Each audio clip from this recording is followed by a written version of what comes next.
thank you, Jana and Gavin, for this overview from the perspective of a psychologist and a trainer and a practicing journalist. Now we are joined by Irene Caselli, who is also working for the Dance Center for Journalism and Trauma. For those of you who are regulars at our events, she's doing work related to early childhood development, and she was a guest to our conference last year. And I'm being conscious of the time, so I'll start this discussion right away. And please, if you have any questions, we'll invite you to ask them in just a little bit. I want to start maybe with Gavin. The DART Center has been a leading organization when it comes to raising awareness about trauma-informed reporting.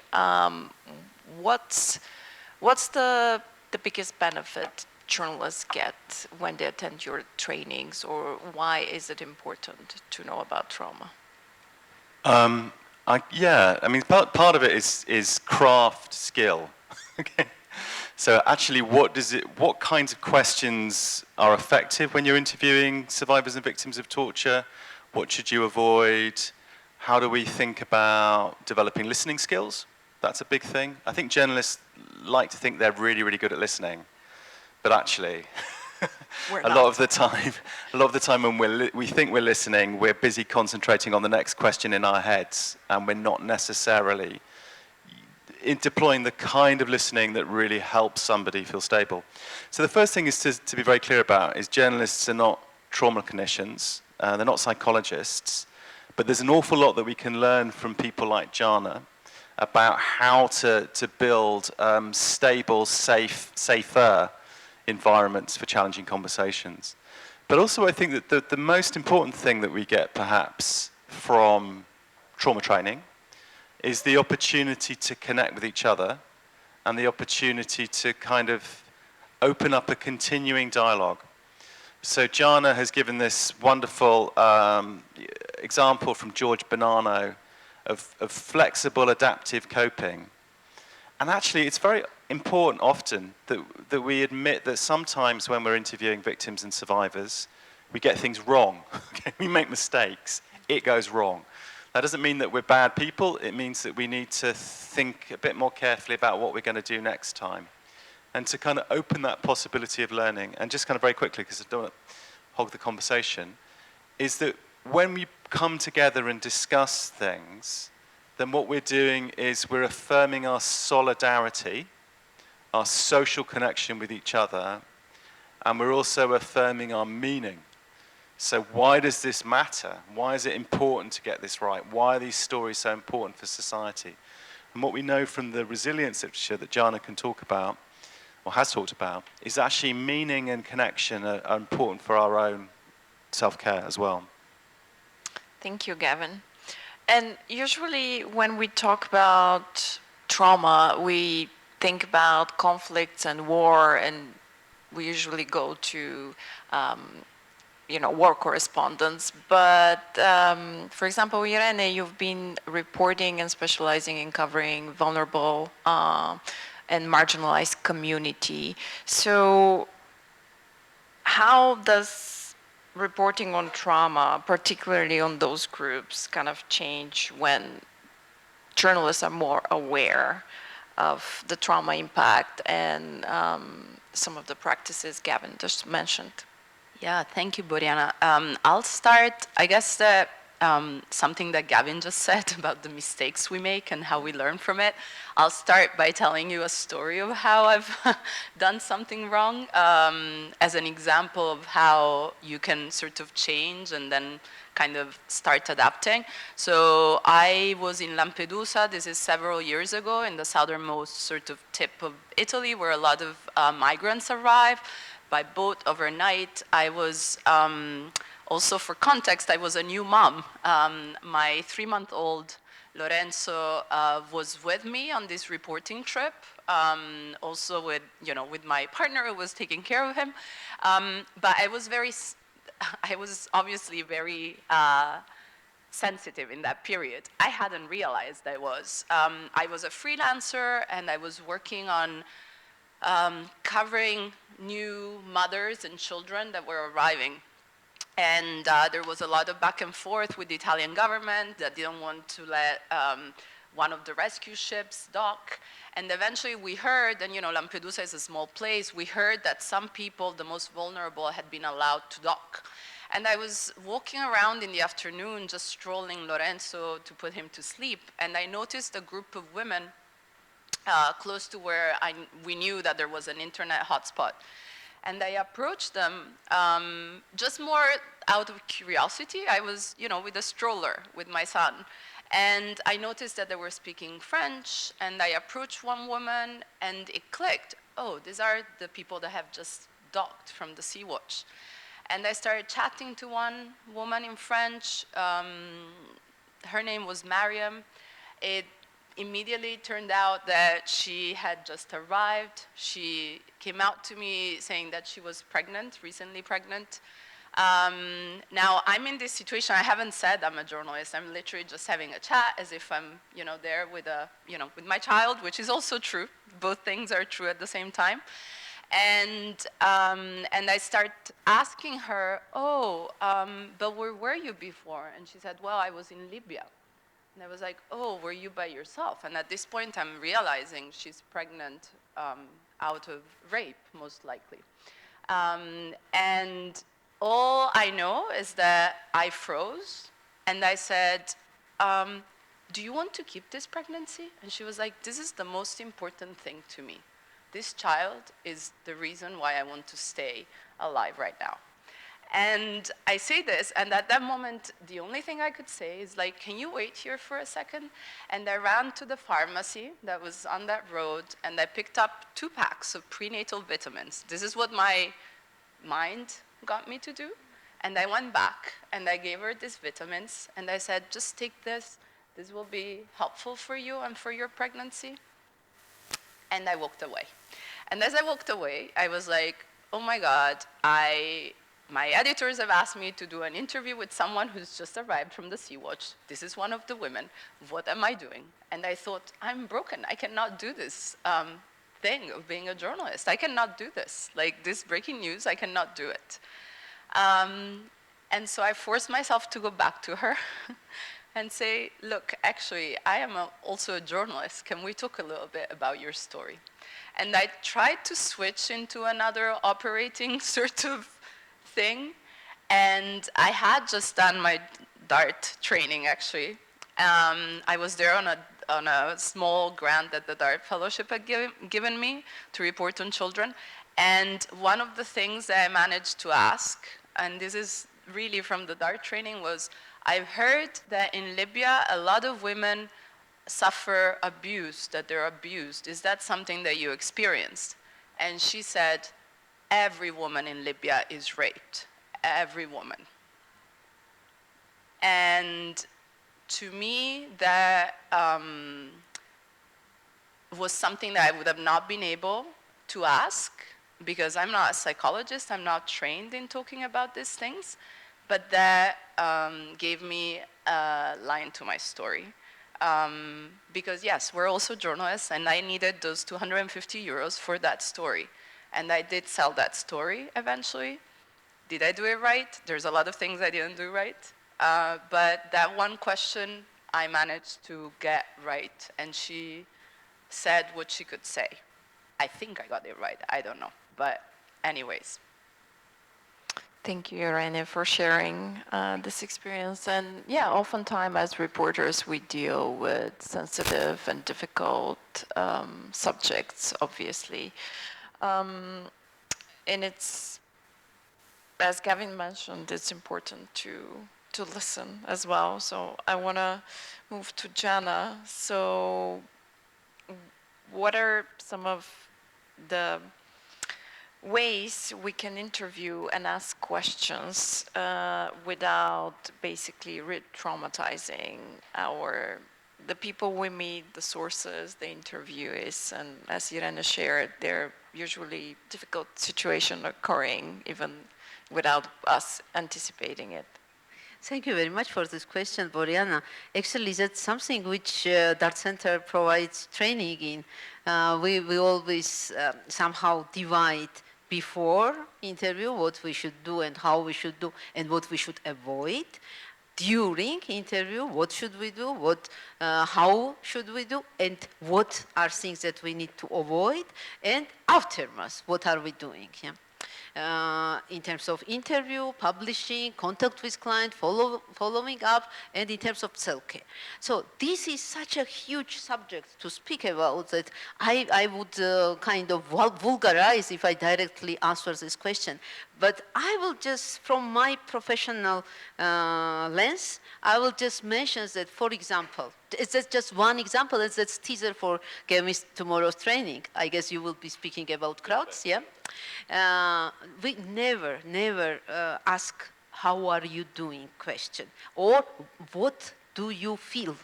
That's re-traumatizing question, because you don't need to trigger feelings which a person might bear after the traumatic exposure. So how do you feel? What do you feel? How are you feeling? We avoid this type of questions, yeah. Thank you. I know it's hard to answer that question in like a minute-long soundbite. Just because we're pressed on time, I wanted to see if there are any questions from the room and open the floor, maybe. Yes. Hello. I have this question in my mind sticking since, I'm sorry, I forgot your name. Gavin. Gavin spoke, and he said that we should be careful not to be too much involved and emotional. And my question is, how do we know how much is enough? How much is too much? Is there any way to know?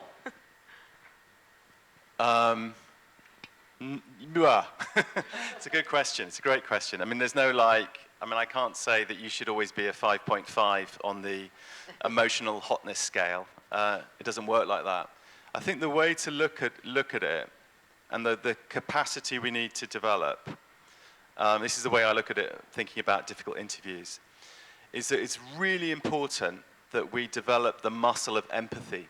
So Jana illustrated this by the ability to stand in somebody else's shoes and to some extent, obviously not completely, but to see and experience the world from the other person's viewpoint.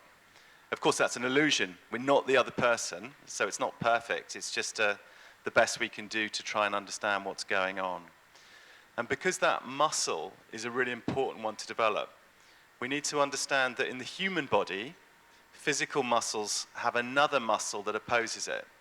So if you just train your biceps, then your arms become deformed. You have to train the other muscles that oppose the bicep.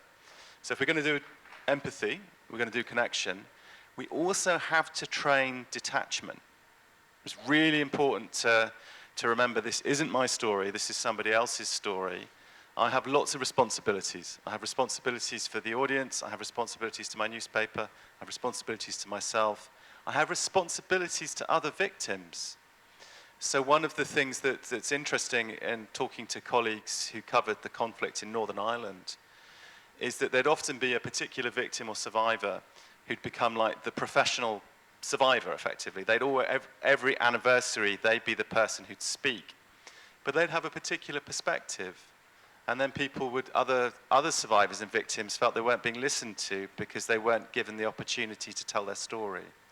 So this idea of kind of balance is something that we need to work on and adapt to. And it's very similar to what Jana and Banano are talking about in terms of flexibility. The context changes, we need to change. So the answer is it's fine to be emotional, but it's very helpful if we can stand half in our emotions and half out of them. And so this goes to this idea that if we're emotional, we might be more objective, not less objective. If you're a journalist and you're looking at something from 10,000 feet in the air, and you have the bird's eye view, that view is going to miss something. So being really close to the story, close to the feelings is really important. but we need to be able to kind of balance that with other things, what I'd say. Can I add something? Sure. Yeah, just to build on what Gavin told. Actually, in the language of psychology, we call it window of tolerance. So that's an emotional condition which does not prevent us from thinking. So we need to feel and think at the same time. And window of tolerance is trainable capacity, actually, ability, skill. So if you are above the window of tolerance, you are hyper vigilant, you are in a mode of hyper arousal, and you are just agitated and you cannot do proper interview. If you are below the window of tolerance, then you are frozen, as was shared in the story. But if you are within the window of tolerance, then you can feel and think at the same time. That's the condition which we need to try to achieve, and that comes together with our professional experience for sure, but could be trained as well. Thank you, Jana. Yeah, there are some more questions. Yeah, as a reporter myself, I think we find ourselves in a situation where this window of tolerance is actually hard to achieve. Yeah.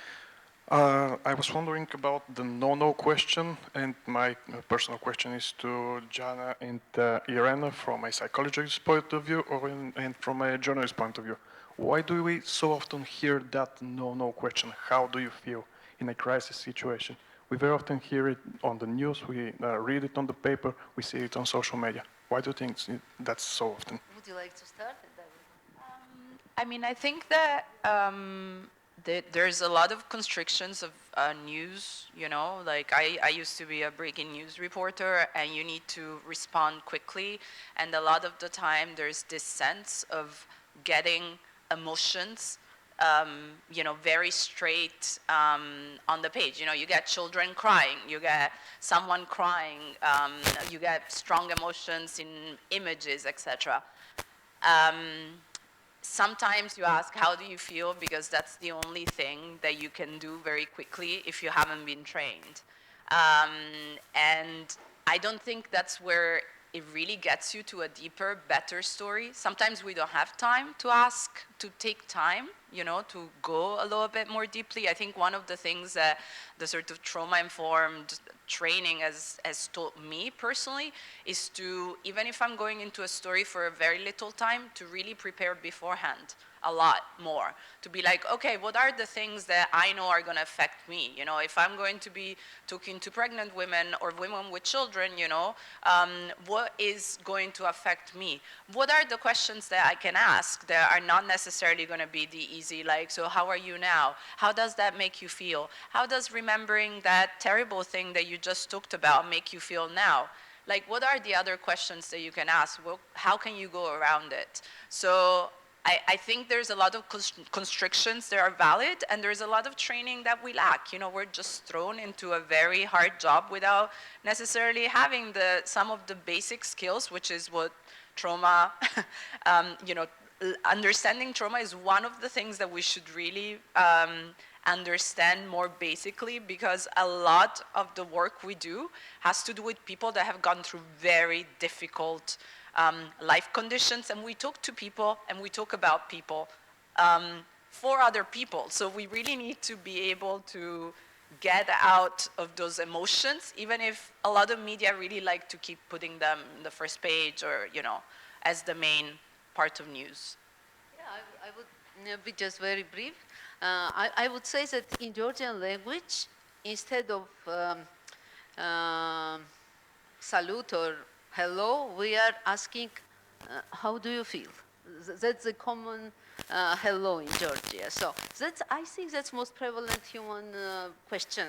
And when we are operating from our head of professional, journalist or psychologist, we try to avoid, unless the client, for example, in my clinical practice, is ready to respond to this question, but not at the beginning of the therapy. So that's something which is instinctive, most common, most widespread, and the first instinct should be kept inside, and you should just wear your professional hat and ask about facts and then about attitudes towards this facts, etc.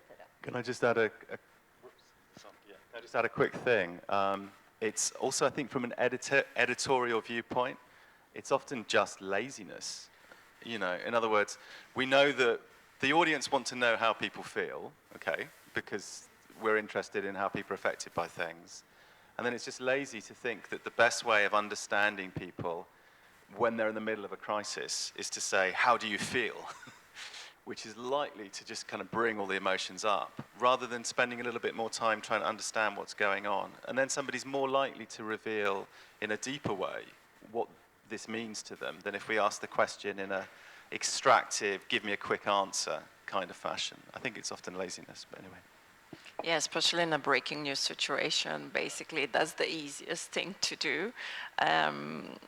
But yeah, and something that you touch on is building empathy towards our interviews, and this is something that we're gonna talk after the break. So thank you very much. I hate to cut this discussion short, but you're around, and and we'll have a chance to discuss and touch more on those issues later in the day. And I would like to invite all of you for a quick 10-minute coffee break outside. Thank you.